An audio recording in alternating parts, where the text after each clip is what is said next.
दोस्तों, व्रतों में एकादशी का व्रत सबसे अधिक महत्वपूर्ण माना जाता है। एकादशी का व्रत करने से मनुष्य के समस्त पापों का नाश होता है। आज हम पुत्रदा एकादशी का महात्मा आपको सुनाएंगे। श्रावण माह की शुक्ल पक्ष की एकादशी को पुत्रदा एकादशी कहा जाता है। इस वर्ष यह एकादशी 15 अगस्त को सुबह 10:26 पर प्रारंभ हो रही है। वहीं यह तिथि 16 अगस्त को सुबह 09:39 तक रहने वाली है। ऐसे में सावन माह में पुत्रदा एकादशी का व्रत शुक्रवार 16 अगस्त 2024 को किया जाएगा। तो चलिए जानते हैं पुत्रदा एकादशी का महत्व और कथा। एक बार धर्मराज युधिष्ठिर भगवान श्री कृष्ण से पूछते हैं, हे केशव, तुम तो सब कुछ जानते हो, तुम सर्वज्ञाता हो संसार में मनुष्यों के कल्याण के लिए। तुमने बहुत ही महत्वपूर्ण गीता का उपदेश भी दिया है और तुमने मुझे अनेक व्रतों और एकादशी का भी महत्व बता दिया है, किंतु आज मैं तुमसे के शुक्ल पक्ष में आने वाली एकादशी का महत्व जानना चाहता हूँ। उस एकादशी का क्या नाम है, उसकी विधि क्या है तथा उस एकादशी के दिन किस देवता का पूजन किया जाता है। भगवान श्री कृष्ण कहते हैं, हे राजन, संसार के कल्याण के लिए आपने उत्तम प्रश्न किया है, इसीलिए मैं आपको शुक्ल पक्ष में आने वाली एकादशी का महत्व समझाता हूं और इस दिन मनुष्य को पुत्र, धन, संपत्ति, वैभव आदि की प्राप्ति के लिए कौन से कार्य करने चाहिए, इसके बारे में भी बताता हूं। इसीलिए आप इसे ध्यानपूर्वक सुने। हे राजन, शुक्ल पक्ष की एकादशी को पुत्रदा एकादशी कहा जाता है। मनुष्य को विधि पूर्वक इस एकादशी का व्रत करना चाहिए। ये सब पापों को हारने वाली उत्तम विधि है।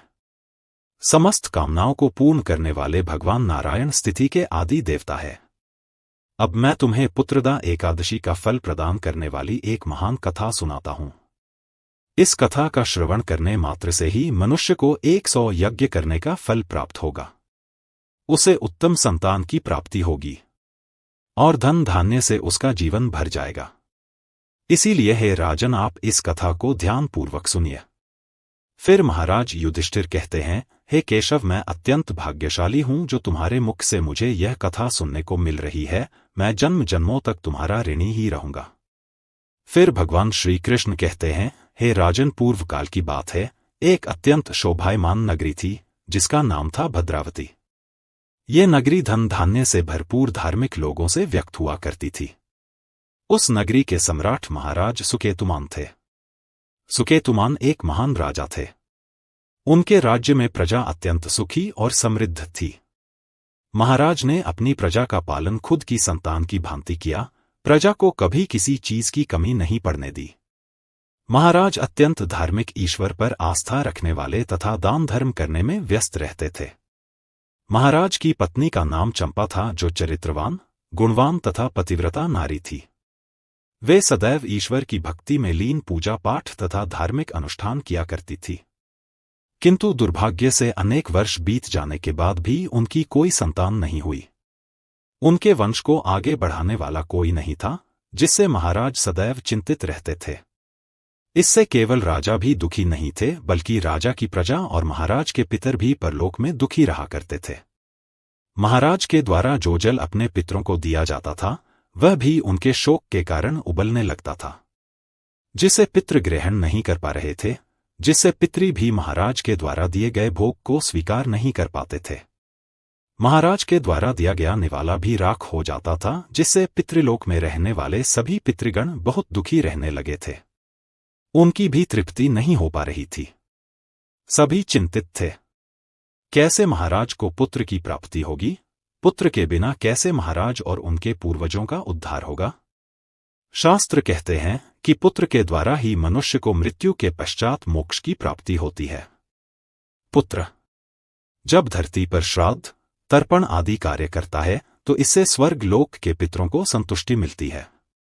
महाराज ने पुत्र प्राप्ति के लिए अनेक उपाय किए, अनेक अनुष्ठान भी किए, अनेक वैद्य और चिकित्सक भी बुलाए, किंतु उन्हें पुत्र की प्राप्ति नहीं हुई, जिससे महाराज हमेशा दुखी और उदास रहने लगे। फिर एक दिन महाराज राजमहल में बैठकर सोचने लगे, मैंने ऐसा कौन सा पाप किया है जिससे मैं अभी तक संतान नहीं हूं। मैंने तो सभी धार्मिक कार्य, व्रत और अनुष्ठान भी किए हैं, दान धर्म भी किया है, कभी किसी याचक को द्वार से खाली हाथ नहीं भेजा। मैंने सदैव ही गुरुजनों और पूज्य जनों की सेवा की है। फिर किस कारण से मेरी यह दुर्गति हुई? किस कारण से मुझे पुत्र की प्राप्ति नहीं हुई? फिर एक दिन महाराज शोक से ग्रस्त होकर किसी को भी बिना बताए एक घने जंगल में चले जाते हैं। वह जंगल बहुत ही भयंकर था। अत्यंत घने उस जंगल में जंगली जानवरों की, पशु पक्षियों की आवाज महाराज के कानों पर पड़ रही थी। रास्ते में चलते वक्त दूर से हाथियों की, सियार की, बाघ की आवाज सुनाई देती थी, किंतु महाराज अकेले होकर भी भयभीत नहीं हो रहे थे। जहां देखो वहां पर मृग, बानर आदि जानवर दिखाई पड़ रहे थे। महाराज उस जंगल में घूम घूम कर उस वन की शोभा देख रहे थे, उस सुंदर दृश्य को निहार रहे थे। उस जंगल में घूमते घूमते दोपहर हो गई। फिर महाराज को भूख और प्यास सताने लगी। वे जल की खोज में वन में ही इधर उधर भटकने लगे। चलते चलते महाराज उस वन के बहुत अंदर तक चले गए। फिर उन्हें उस स्थान पर एक अत्यंत रहस्यमय और सुंदर सरोवर दिखाई पड़ा। उस सरोवर के पास एक बहुत ही सुंदर आश्रम था, जिसमें ऋषि मुनि निवास करते थे। जैसे ही राजा ने उस आश्रम की ओर देखा तो उन्हें कुछ शुभ संकेत दिखाई पड़े। उनकी दाहिनी आंख और दाहिना हाथ फड़कने लगा, जो कि उत्तम फल की सूचना दे रहा था। फिर महाराज की दृष्टि उस स्थान पर पड़ी जहां सरोवर के तट पर वृक्ष के नीचे कुछ मुनि वेदों का पठन कर रहे थे। इस अत्यंत सुंदर दृश्य को देखकर महाराज को बड़ी प्रसन्नता हुई। वे अति विलंब न करते हुए शीघ्रता से उन मुनियों के पास चले गए और उनके सामने जाकर खड़े हो गए और जमीन पर बैठकर उनकी वंदना करने लगे। उन्हें बारंबार नमस्कार करने लगे। जब महाराज ने उन मुनियों को बारंबार दंडवत किया, तब वे मुनि बोले, हे राजन, हम आपकी विनम्रता से अत्यंत प्रसन्न हैं। आप किस कारण से इस घोर वन में चले आए हैं? आप अभी भी जवान हैं। इस उम्र में आपको राजपाट का त्याग करके वन में जाना शोभा नहीं देता। तब महाराज बोले, हे महात्माओं, आपको प्रणाम है। मैं भद्रावती नगरी का नरेश सुखितमान हूं। मैं भूख और प्यास से व्याकुल होकर जंगल में भटकता हुआ इस स्थान पर आया हूं, तो मुझे यह अत्यंत सुंदर सरोवर दिखाई पड़ा। ये मेरा सौभाग्य है कि आप महात्माओं के मुझे दर्शन हुए हैं। मैं आप सभी के दर्शन करके धन्य हुआ। विधाता ने मुझे किसी कारण से ही इस स्थान पर भेजा है। हे मुनिजन, कृपया आप मुझे बताइए, आप कौन है? आपके क्या नाम है? किस प्रयोजन से आप सभी इस स्थान पर एकत्रित हुए हैं? कृपया आप मुझे अपना परिचय देकर मुझ पर उपकार कीजिए। फिर वे मुनि बोले, हे राजन, हम लोग विश्वदेव हैं। हम इस स्थान पर स्नान करने के लिए आए हैं। माघ मास निकट आया है। आज से 5 दिन के बाद माघ मास का आरंभ हो जाएगा। माघ मास में स्नान करने का बड़ा महत्व होता है। आज के दिन पुत्रदा एकादशी है, जिसका व्रत करने से मनुष्य को पुत्र की प्राप्ति होती है। यह बात सुनकर महाराज सुकेतुमान बहुत प्रसन्न होते हैं और उन मुनियों से पूछते हैं, हे मुनियों, मैं अत्यंत दुखी हूं। मेरी कोई संतान नहीं है। मैंने सब प्रकार के अनुष्ठान, पूजा पाठ, दान धर्म किए हैं, किंतु किसी अज्ञात पाप के कारण मुझे पुत्र की प्राप्ति नहीं हो रही है, जिससे मैं और मेरी पत्नी बहुत दुखी है। कृपया आप अपनी दिव्य दृष्टि से बताइए कि मेरे द्वारा कौन सा पाप हुआ है और उस पाप से मुक्ति के लिए मुझे क्या उपाय करना चाहिए, तथा इस पुत्रदा एकादशी का व्रत किस प्रकार से करना चाहिए। कृपया मुझे ज्ञान देकर अनुग्रहित करें। राजा के द्वारा